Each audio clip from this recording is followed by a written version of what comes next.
95% ಮಿನಿಯಂತೂ ನೀರನ್ನ ಬಿಟ್ಕೊಳ್ತಾ ಇದ್ದಾರೆ. ಚೀನಾ ನದಿಗೆ ನಮ್ಮ ಭೀಮಾ ನದಿ ಡೈವರ್ಟ್ ಮಾಡ್ಕೊಳ್ತಾ ಇದ್ದಾರೆ. ತಪ್ಪಿಸಬೇಕು. ಒಂದು ಸಮಿತಿಯನ್ನ ನೇಮಕ ಮಾಡಿ ಒಂದು ಸನ್ಮಾನ್ಯ ನ್ಯಾಯಮೂರ್ತಿ ಪ್ರಕಾರ ನಾನು ಕೊಟ್ಟಿದ್ದೇನೆ. ಸನ್ಮಾನ್ಯ ಅಧ್ಯಕ್ಷ ಭೀಮಾ ಉತ್ತರ ಕೊಡ್ತಾ ಇದ್ದಾರೆ. ಮಹಾರಾಷ್ಟ್ರದವರು ಡೈವರ್ಟ್ ನೀರು ನಮ್ಮ ಭೀಮಾ ನದಿ ಬರ್ತಾ ಇಲ್ಲ. ಭೀಮಾ ನದಿಗೆ ಬರ್ತಕ್ಕಂಥದ್ದು ಕೃಷ್ಣಾ ನದಿ ನೀರು ಹೊಲಸು ಗೋಪಿ ನೀರು ಕುಡಿಲಿಕ್ಕೆ ಆಗೋದಿಲ್ಲ. ಆದ ಕಾರಣ ಸನ್ಮಾನ್ಯ ಮುಖ್ಯಮಂತ್ರಿಗಳ ಕಳಕಳಿ ವಿನಂತಿ ಮಾಡಿಕೊಳ್ತೇನೆ.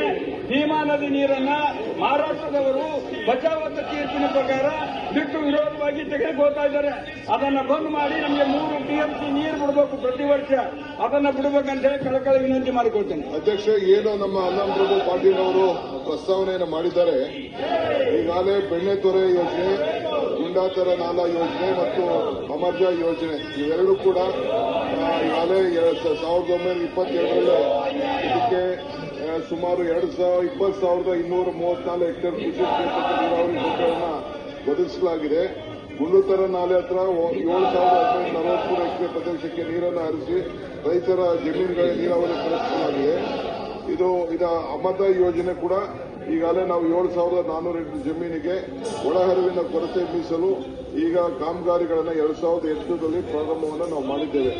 ಈಗ ಭೀಮಾ ಈಗಾಗಲೇ ಕೂಡ ಈಗ ಏತ ನೀರಾವರಿ ಯೋಜನೆಗೆ ನಡೆದಿದೆ. ಬಟ್ ಅವರು ಒಂದು ನಿಯೋಗ ಕರ್ಕೊಂಡು ಹೋಗಬೇಕು ಅಂತ ಹೇಳಿದ್ದಾರೆ. ಅದನ್ನು ನಾನು ನಮ್ಮ ಅಧಿಕಾರಿಗಳ ಚರ್ಚೆ ಮಾಡಿ ಏನು ಅವಶ್ಯಕತೆ ಇದೆ ಅನ್ನೋದನ್ನು ತಿಳಿಸಿ ನಾನು ಸೂಕ್ತ ಕ್ರಮವನ್ನು ಕೈಗೊಳ್ತೇನೆ. ಡಾಕ್ಟರ್ ಮಂತರ್ಗೌಡ